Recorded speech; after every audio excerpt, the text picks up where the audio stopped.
The evening of October 30th, 2025. In the sprawling urban canvas of Los Angeles, a routine day gave way to chaos. This was not merely a chase, but a 30-minute confrontation with danger, initiated by suspects of armed robbery.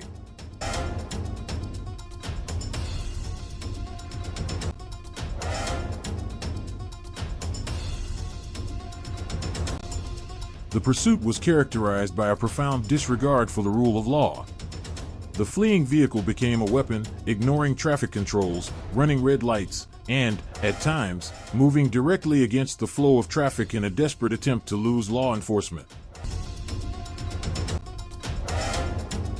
Officers deployed spike strips, a controlled measure to deflate the threat, but the driver displayed unnerving precision, circumventing the traps with success.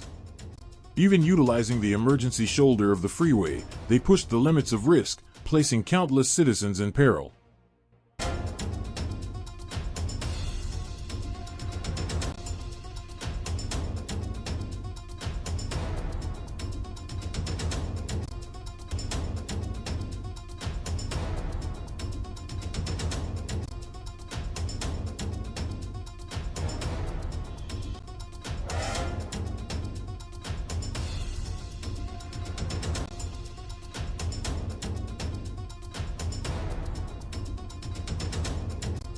The confrontation reached its conclusion in Watts, near the Nickerson Gardens complex. The suspects abandoned their vehicle and vanished into the dense residential network. The end of the chase marked only the beginning of a larger search, a testament to the ongoing challenge of bringing justice to a city where danger can emerge on any given night.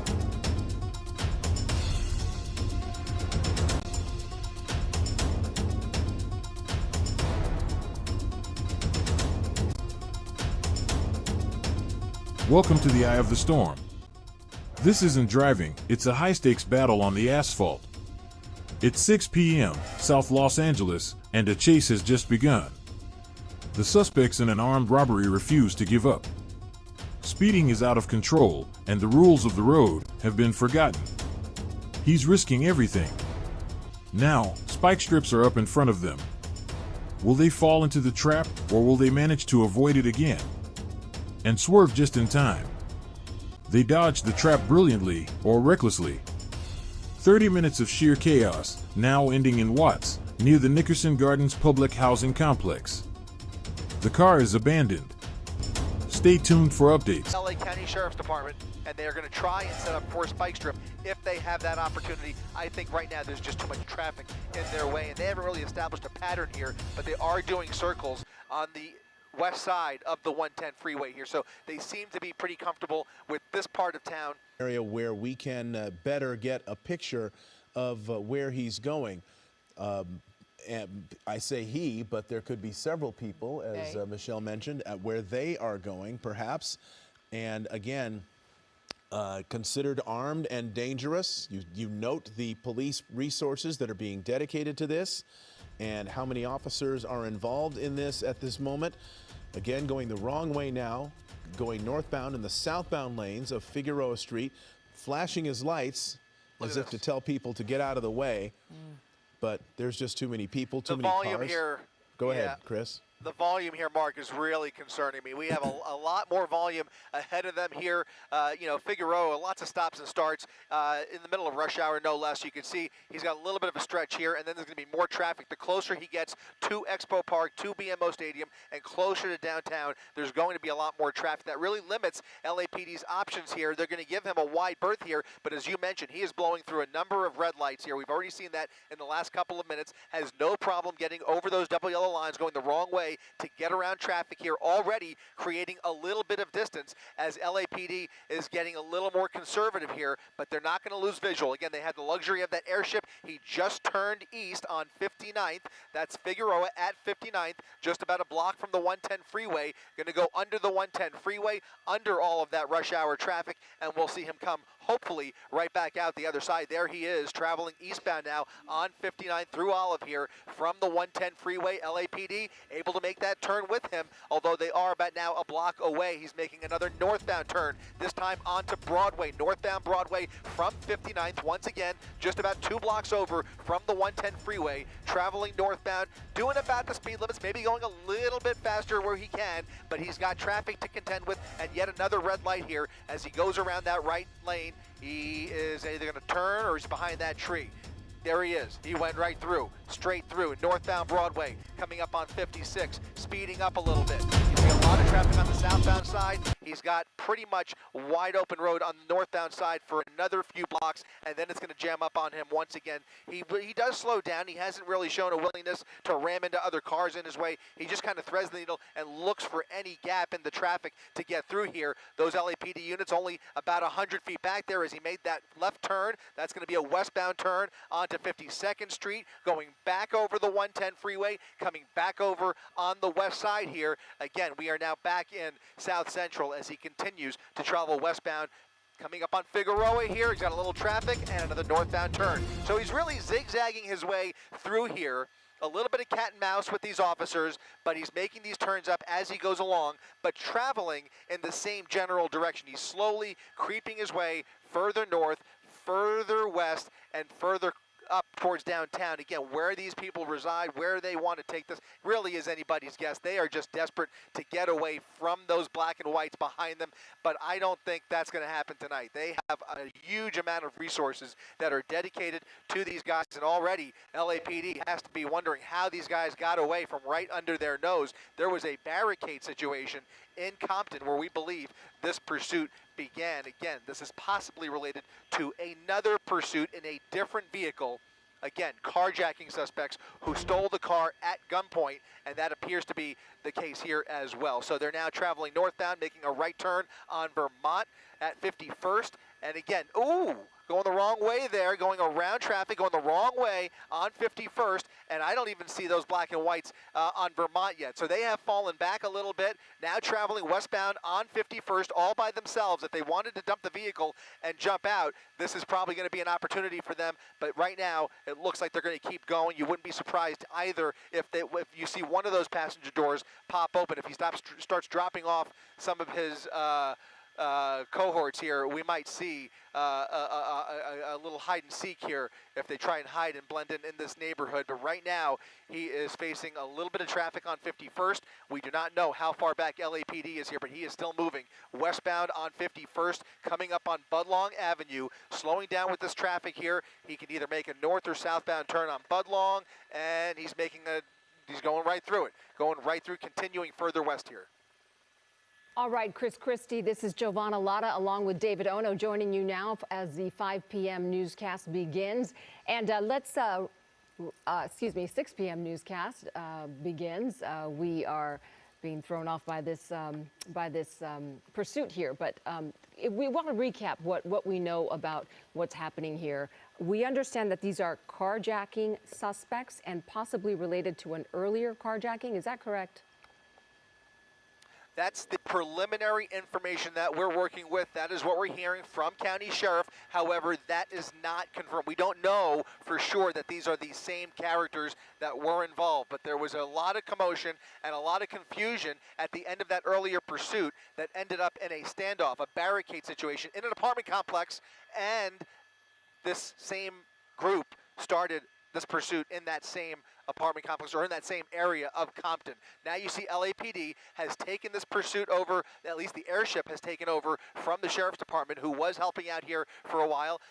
Sheriff's Department does have some interest in this pursuit as well. This started in their jurisdiction, but these are probably, in all likelihood, if these are the same suspects, these are wanted violent criminals by LAPD. Again, this all started earlier this afternoon, if this is connected, in this same area that we're looking at here. As they start to do some more circles in Southwest LA here, we might see that spike strip laid down any minute. But once again, good news, they have caught up with him after putting a little bit of distance. He's now going southbound on Danker, coming up on 47th. Again, that whole contingent of LAPD officers were able to catch up, and now here they are following him, making these turns with him. Another left turn.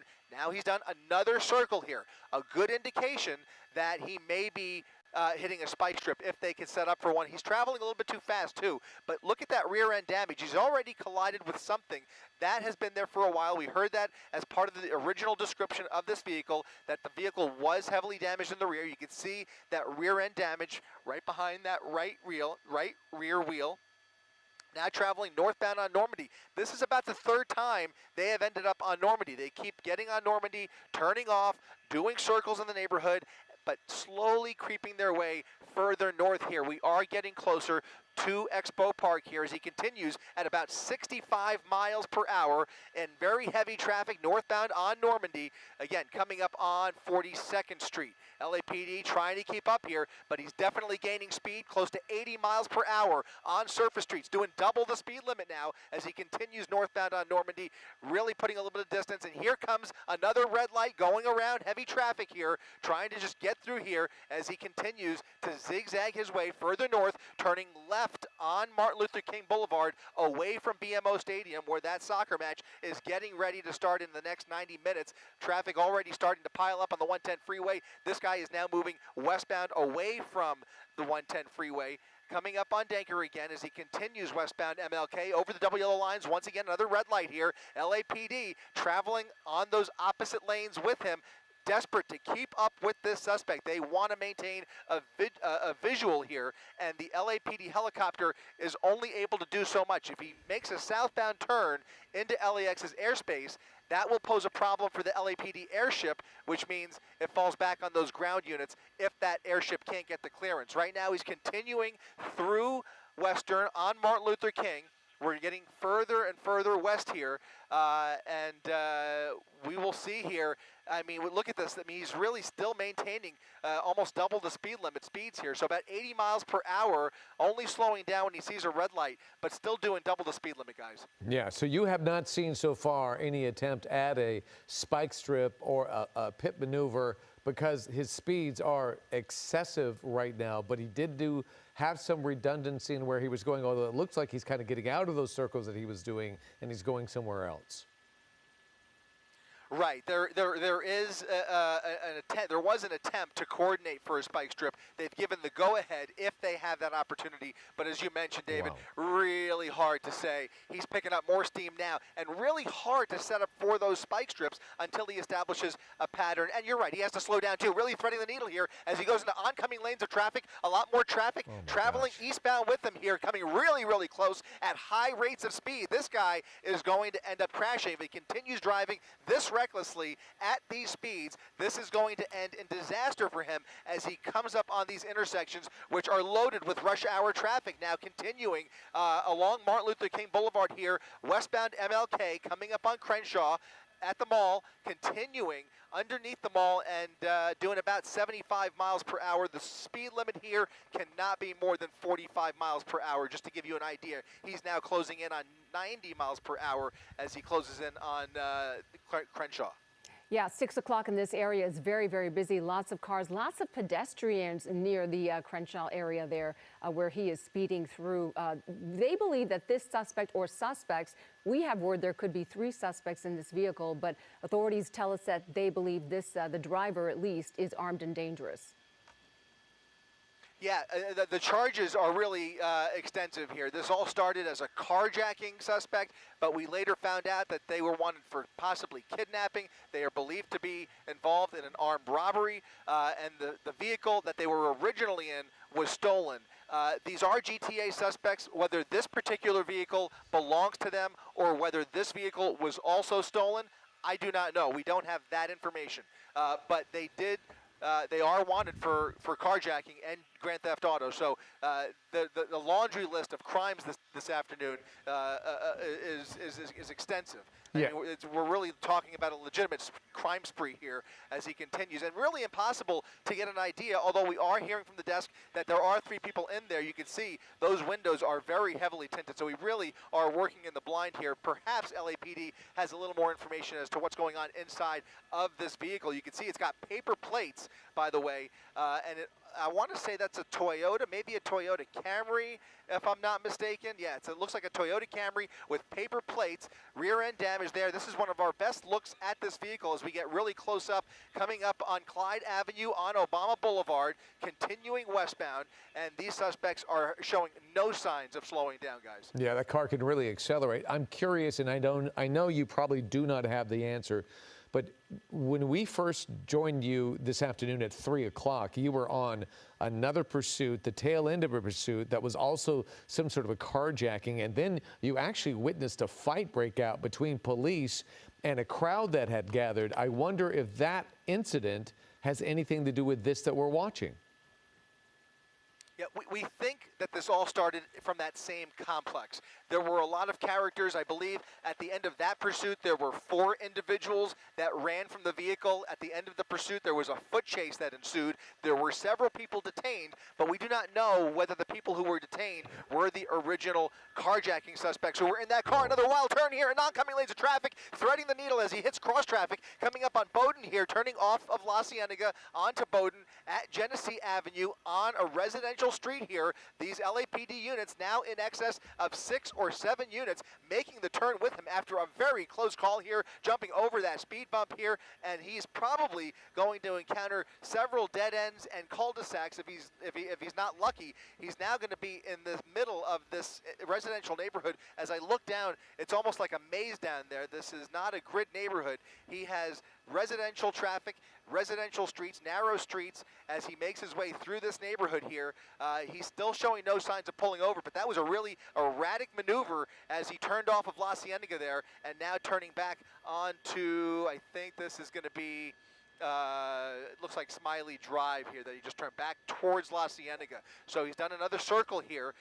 Again, we do not know, David, to finish that thought, whether these are the same guys from that original pursuit, whether there may be a conglomeration of suspects who were involved in the barricade. There was a standoff that took place in that apartment complex, and all we can say is that this chase started in that same vicinity, possibly related to that original chase, according to the Sheriff's Department. But again, a lot of moving parts here. The charges that these suspects are wanted for are very similar to that original chase as well. So that is some indication that they are dealing with at least some of those original suspects, if not an entirely different group of still very dangerous violent criminals. Yeah, this driver is moving erratically, very dangerously, very recklessly. 6 patrol cars following him now. And what does that say about what these suspects might be wanted for? Because sometimes we will see law enforcement pull back if the driver is, driving very dangerously. But these patrol vehicles are staying close behind. They are, and so far he's riding mostly in the median, going into oncoming lanes of traffic whenever he counters anybody in front of him. LAPD can only do that to a certain extent, and it is unusual that you'll see him stay on the wrong side for very long, just like you did right there. They'll go into oncoming lanes for a short distance if they've got their lights and sirens blaring and they see that there's no oncoming traffic. They're not going to commit suicide with this guy if he rams into a head-on collision going the wrong way on a busy street, right? So they're going to stay on the proper side until they have the clearance to speed through with him. As he continues to blow through these red lights, they have to slow down for cross traffic as well, because even though they've got their lights and sirens blaring, anybody can be going through the green light. They've got to stop and make sure those intersections are clear before they can continue blowing through these intersections. Already, we have seen him blow through dozens and dozens of red lights during the course of this pursuit. And now you see him now back on Washington Boulevard here, continuing westbound Washington through La Brea. He had the green light there. LAPD still keeping up with him. Despite all of these erratic maneuvers, they've done a remarkable job of staying right on his tail, and so has the airship as he continues to call out the location here, continuing westbound Washington Boulevard. Yeah, so far, so lucky that he's been able to fly through these streets and not hit anything that we have seen yet, although you did point out the back-end damage that very well could have been as a result of this pursuit. And now he's going to be squeezing through some of these tiny streets where there's no maneuverability. If there's something coming his way, that's when it gets really dangerous, Chris. That's exactly right. I mean, there's so much risk here with a pursuit like this, and not to mention the the dangerous nature of the people inside the vehicle, right? So, I mean, you have the way they're driving here. You've got a high-speed vehicle traveling through the suburbs of LA here as we continue to meander through these residential neighborhoods during this time of the day where folks are out and about, taking a walk, walking their dog, whatever the case may be, and he is barely slowing down at a lot of these intersections, both red lights and some of these smaller stop signs. He is just zipping through, desperate to put any distance, and so far, he has not created any distance. They have had no problem. Again, it's remarkable when you see the artwork of these LAPD officers who are so highly skilled, highly trained. Obviously, they've got plenty of practice. We have a front row seat to their practice on almost a daily basis as they engage with these suspects in these dangerous pursuits. But when they have people like this, the nature of crimes here, folks so desperate to get away, they know that they are going away for a while if they get caught. It ups the ante tremendously. The risk here rises exponentially as their driving continues to speed up through this part of town. It's just a really tough time of the day. If it was happening in the middle of the night, you would be a little bit more comfortable because it's just less people out there, less innocent motorists, less pedestrians. But look at this. All the way over. He's going back into oncoming lanes of traffic all the way over, despite the oncoming traffic here. Almost looks like somebody was maybe setting up for a spike strip, but probably not. I mean, it's traveling too fast to really predict where his next move is going to be. But if they see one, they'll take it. We have not seen any even a remote indication of a pit maneuver. I don't know if they've given the go-ahead or if they've possibly told them to hold off. Most likely, because they are believed to be armed, that pit maneuver is likely off the table. That is protocol, but these things are moving targets, and again, we don't have the exact information and intelligence that LAPD, those watch commanders, and those sergeants are working with here. So all of that plays into their decision-making. If they are confirmed to be gunmen, they likely will not be pitted. Yeah, no regard at all for the safety of other motorists on the road, and it is just such a heavy traffic time right now. 6:12 in Los Angeles, as you mentioned, people driving home from work, kids being picked up from school. Look at all of this traffic. The lanes are completely stopped, and he's bypassing all of it. Tremendous amount of traffic right there. And yeah, you make a great point, Chris. The fact that these guys may be armed. When this thing finally does come to an end, it's going to be a very tricky and stressful situation for law enforcement to try to figure out the proper way to handle these guys. Oh, they just tried. The spike. They just tried. They laid down the spike, but I think he missed. I think he missed the spike. A great attempt there, but he missed the spike, and now, unfortunately, I fear we may see him act even more agitated and start to really speed up. You know, you only get so many shots. They took a good one. I think he missed. I think he came close, but I think he just barely missed with the right side of the vehicle. I think he was able to maneuver around that spike strip. In any event, you could tell that right after he swerved around, he's really applying more acceleration here. So he's speeding up, encountering more heavy traffic here, people crossing the street, MLK at Crenshaw Boulevard, a major intersection as he travels now southbound on Crenshaw, I believe.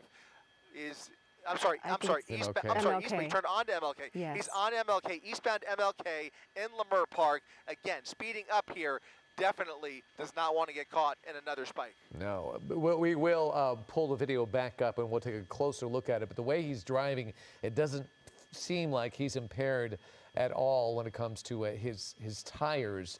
But at least we know now that they may be more aggressive about getting these guys stopped, and they are willing to do the spike strip in spite of the fact that he's moving at such a high rate of speed. Yeah, another big median here. Doesn't even have the option of getting over. In fact, look at this. Oh, he's it's a already divider. Yeah, he's on the other side. On the other side. Yeah, He'll have the opportunity now he's to... completely on the other side of MLK. Yep. A lot of traffic in this area. And the traffic is getting worse. Yep. It's actually getting and worse. That should be Crenshaw. That's right. Or actually, it's Arlington. This might be Arlington. Yep. Going through Arlington along MLK. Once again, we've turned around now. We're now going eastbound on MLK.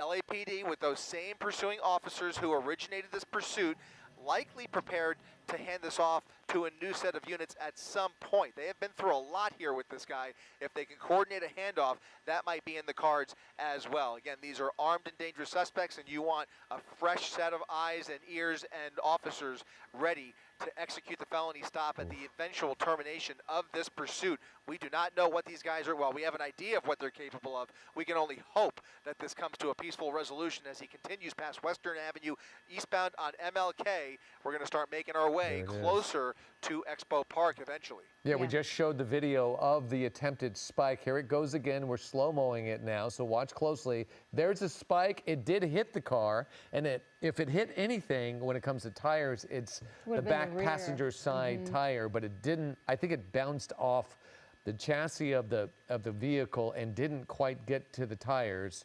But if there is one that's going to go flat, Chris, it's going to be the back passenger Another spike. side. Another spike is laid down right there. They're pulling it though. It's a failed spike. He goes around a second spike strip attempt through the red light here at Normandy.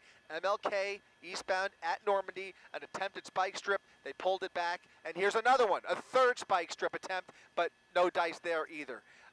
These are very difficult, guys. They are very difficult to execute, especially at high speeds. But these guys are doing their best just by being in the right place at the right time. Takes so much practice, skill, and a little bit of luck to really perfectly execute a good spike. And even when you lay it down, like you said, it might have bounced off the car. That original one might have bounced off. You need to run over it pretty cleanly to get those straw spikes embedded in the tires and break through that wall. And then eventually you want to bleed the air down to a flat tire. So it really is a work of art. And these guys are doing their level best. But it is, look at this, more oncoming traffic here as he made a southbound turn on Vermont Avenue. Once again, picking up speed here. A very dangerous driver behind the wheel here. You can only watch him cross over into the wrong way, the wrong lanes, going the wrong way so many times before somebody gets hurt. There's just too many people out and about on a Wednesday evening in the middle of rush hour like this as he continues to play with luck here. Another busy intersection, Vermont at Vernon Avenue, again through another red light. Hasn't stopped for a single red light, guys. I mean, he's blown through every single one. But LAPD still able to stay right behind him. Yeah, when it comes to the spike strips, Chris, on MLK, I mean, that street is 6 to 8 lanes across, too. That makes it even more difficult because the reach has to be a lot more, as opposed to, let's say, a 1 or 2 lane street where you have a much better, possibility of hitting those tires. So it's really, really challenging, but they were doing the best they can. Now that at least they got a spotlight on them, and perhaps that warns some folks of what's coming their way. Right. And also the driver is on alert now of those spike strip attempts. So he's driving on the far left. As you noticed, he was driving on the far left lane, which it's harder to get the spike strip out that far. And he's continuing to do it. That's right, and he's looking out for them, right? Yeah. As he comes up on these intersections, he's looking for those black and whites. He's looking for any sign of interference, whether it's a spike strip or a barricade or whatever it is. He is looking out for not only the officers in his rear view, but the black and whites ahead of him. And, you saw them even trying to, they try and blend in, hide out so they could lay down that spike at the last second and execute a good spike strip attempt. But, again, it's very difficult work. Now he's slowing down a little bit here, thinking of making going straight through. He's on 54th, going through Hoover. That's going to be eastbound Hoover. I'm sorry, eastbound 54th through Hoover, rather. Continuing to get closer to Figueroa. He may take this underneath the 110 freeway again. He has straddled both sides. Law enforcement is going to handle this with so many cars that are out there. Now it looks like he's going to an exit. He took an exit. Getting onto the 105. I think that's going to be the 105 freeway. 110 southbound at the 105. No, I think he exited. Could go west or east. I think he took. Looks like he's taking the westbound 105 freeway. No, he's not. Imperial. He's not. That's the eastbound. Oh. Well, I think it was Imperial. Let's see. Yeah, he's going to cross Imperial. We'll see if he goes through it or gets back on the 110 or turns. He's turning onto Imperial. I think that is Imperial. Turning left, eastbound on Imperial. So you obviously are near LAX, Chris, which gives some limitations on your ability to fly. Yeah, unfortunately, we are now in the thick of LAX's Bravo airspace. On top of that, we are now coming up to the extent of our fuel capacity. We're going to go get gas. We've got our second helicopter, our Air 7, who is also in place to continue our coverage of this pursuit. We're going to start to pull back here, but as long as we can maintain the visual, we will keep the camera on the suspect. Again, he is traveling eastbound now on the east side of the 110 freeway, paralleling the 105 along Imperial Highway. I believe he's still on Imperial, continuing this dangerous getaway as he just jumps right into oncoming traffic at every intersection with anybody in his way here. It's just such a dangerous predicament for these LAPD officers. Absolutely.